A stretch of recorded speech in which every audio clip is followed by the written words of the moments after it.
اللهم لا تدع في مقامنا هذا ذنبا إلا غفرته ولا عيبا إلا سترته ولا مريضا إلا شفيته ولا مبتلا إلا عافيته. بسم الله الرحمن الرحيم. الحمد لله رب العالمين والصلاة والسلام على أشرف المرسلين. السلام عليكم ورحمة الله وبركاته. Bonjour à toutes et à tous. Donc nous poursuivons sur le thème des invocations en rappelant que les invocations sont l'arme du croyant, notamment pour affronter les malheurs auxquels l'être humain peut être confronté. Et notre prophète sallallahu alayhi wa sallam nous a enseigné un certain nombre d'invocations dans ce cadre-là, notamment lorsqu'il dit dans une tradition authentique rapportée par Al-Bukhari et Muslim la chose suivante. D'après Asma bint Umays radiyallahu anha, le messager de Dieu a dit: t'enseignerai-je des paroles que tu diras dans l'affliction? Allah, Allah est mon Seigneur, Dieu, Dieu est mon Seigneur, je ne lui associe rien. Allahu Allahu Rabbi, la ushriku bihi shay'a. Le hadith est rapporté par Ahmad, Abu Daoud, Ibn Abi Shayba, Ibn Majah, An-Nasa'i et Tabarani. Et dans une version de ce hadith rapporté par At-Tabarani, il nous est dit que celui qui dit cette invocation, Allahu Rabbi, la ushriku bihi shay'a, eh bien, Dieu écarte de lui ce dont il souffre. Donc voilà une invocation que l'on peut retenir, Allahu Rabbi, ou bien Allahu Rabbi la ushriku bihi shay'a, que l'on dira lorsqu'on est touché par une difficulté, une affliction, une tristesse, ou bien par une souffrance quelconque. Et puis il y a ce très beau récit qui a été rapporté par Salama radiyallahu anha. Le prophète avait dit, elle avait entendu le prophète dire, sallallahu alayhi wa sallam, celui qui est touché par un malheur, eh bien s'il dit Inna lillahi wa inna ilayhi raji'un, à Dieu nous appartenons vers lui, à lui nous retournons, puis s'il ajoute Allahumma ajirni fi musibati wa akhlifli khayran minha, ce qui signifie ô grand Dieu, fait que je retire une rétribution de mon malheur et fait que lui succède ce qui est meilleur, eh bien s'il dit cela, Dieu va faire en sorte de le rétribuer, il va le rétribuer pour son malheur et il va faire en sorte qu'il reçoive quelque chose qui est meilleur que ce qu'il a perdu. Et donc le hadith, il est authentique, il est rapporté par Muslim. Et Salama avait perdu son mari, Abu Salama, et puis elle avait procédé de la sorte en disant Inna lillahi wa inna ilayhi raji'un. Et elle avait ajouté Allahumma ajirni fi musibati wa akhlifli khayran minha. Puis elle s'était posé la question, dit-elle dans son récit, je me suis demandé alors qui pouvait être meilleur que Abu Salama, parce qu'elle avait beaucoup d'amour et de respect pour son mari décédé. Elle ne pouvait pas imaginer que quelqu'un soit meilleur, que quelque chose puisse venir se substituer à son mari qui soit meilleur. Et puis elle ajoute que vint le messager de Dieu qui lui demanda sa main, donc elle la demanda en mariage et elle devint l'épouse du prophète sallallahu alayhi wa sallam. Donc voilà une invocation que l'on peut dire lorsqu'on est touché par un malheur et puis Allah répond à nos invocations.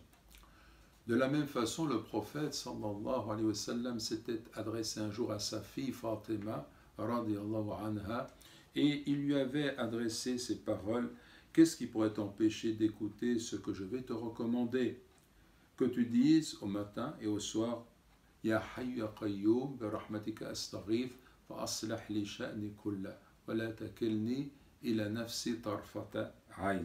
Ce qui signifie au vivant, au immuable qui maintient l'ordre de la création, j'implore le secours de ta miséricorde, fais que toute chose me concernant s'améliore et fais que je ne m'en remette pas à moi-même le temps d'un clignement de l'œil. Hadith rapporté par Al-Hakim et Ibn Sunni. Ce hadith, il est intéressant parce que d'abord il nous permet d'observer comment le messager de Dieu s'adressait à sa fille avec cette tendresse et cette miséricorde pour la conduire justement à suivre ses recommandations. Et puis le hadith, l'invocation elle-même, elle est édifiante parce qu'on s'adresse à Dieu d'abord en disant Ya Hayyu, ô toi le vivant.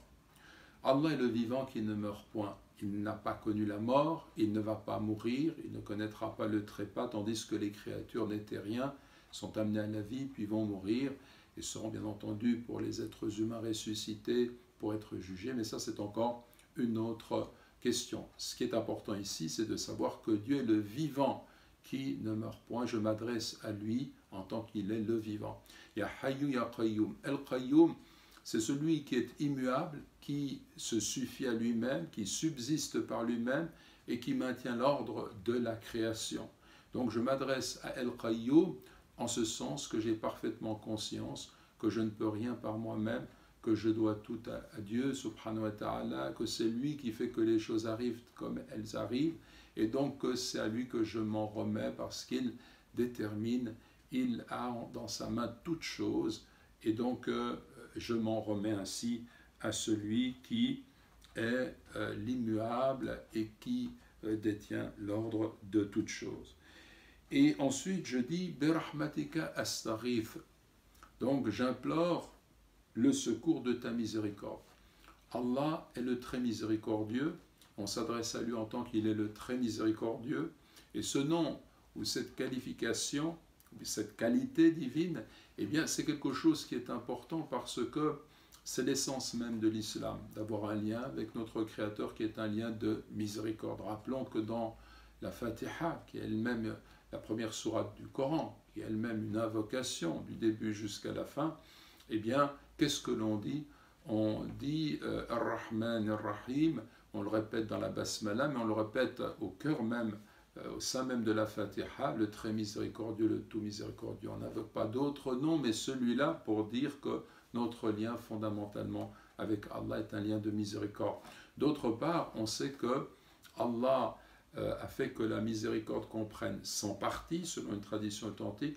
Il a descendu sur terre une seule de ces parties.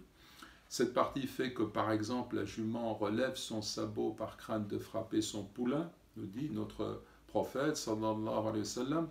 Et tout ce que nous voyons sur terre comme miséricorde fait partie de cette unique part de la miséricorde, et les 99 autres, les 99 autres, eh bien, sont réservés pour l'au-delà. Birahmatika astaghith. Donc je cherche refuge auprès de ta miséricorde. Et donc c'est une invocation, j'implore le secours en fait de ta miséricorde. Et fait que toute chose en cette vie, fait que toute chose me concernant s'améliore, toute chose en ce qui concerne ma vie présente, pour l'au-delà, en ce qui concerne ma santé, mes moyens de subsistance, en ce qui concerne également mes proches, mes voisins, mon entourage, mes affaires courantes, toute chose dans cette vie, toute chose me concernant fait qu'elle s'améliore. Donc une invocation qui est vraiment considérable. Et ne fais pas que je m'en remette à moi-même le temps d'un clignement de l'œil, si on traduit mot à mot.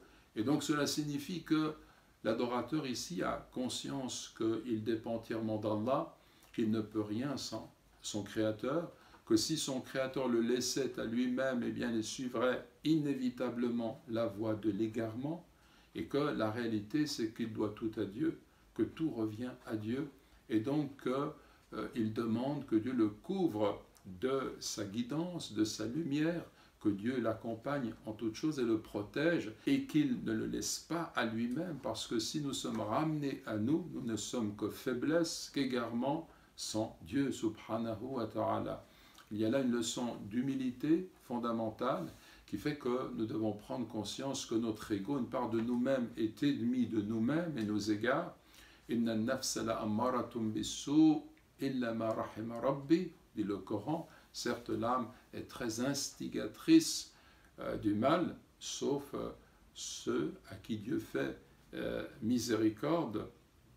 Et donc cela signifie que, en réalité, par rapport à notre relation à Allah, nous devons prendre le secours, appui vers notre Créateur, aller vers notre Créateur pour lutter contre notre ego et pour faire en sorte de le conduire constamment sur le droit chemin, ne pas nous laisser égarer par nous-mêmes. Donc il y a là vraiment une leçon d'humilité qui est fondamentale et qui fait de cette invocation un élément prodigieux, parce que si vous méditez les termes de cette invocation, il y a énormément de choses, et c'est vraiment du fait que l'invocation est l'arme du croyant en cette vie et en toutes circonstances. Donc, en résumé de ce qui a été dit jusqu'à présent, l'islam, c'est avant tout un lien avec notre Créateur. L'invocation, c'est la marque de notre servitude authentique, on ne peut pas la délaisser.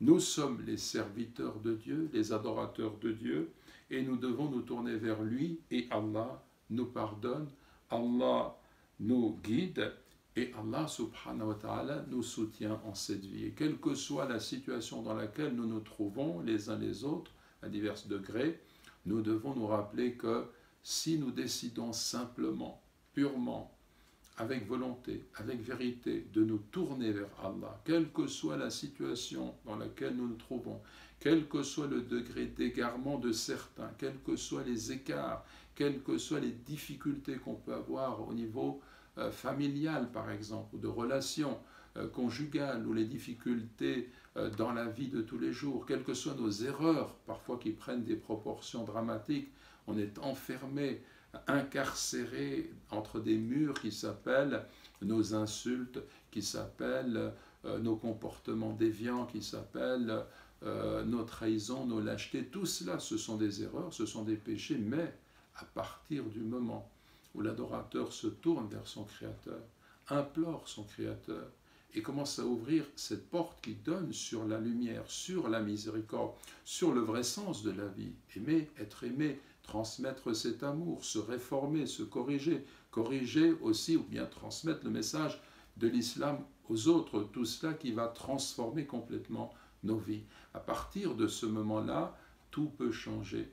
Et c'est cela qu'il faut comprendre. Les invocations, c'est une porte, une grande porte vers Dieu et vers le retour à notre Créateur, subhanahu wa ta'ala, qui est le très miséricordieux, le tout miséricordieux, Ar-Rahman, Ar-Rahim.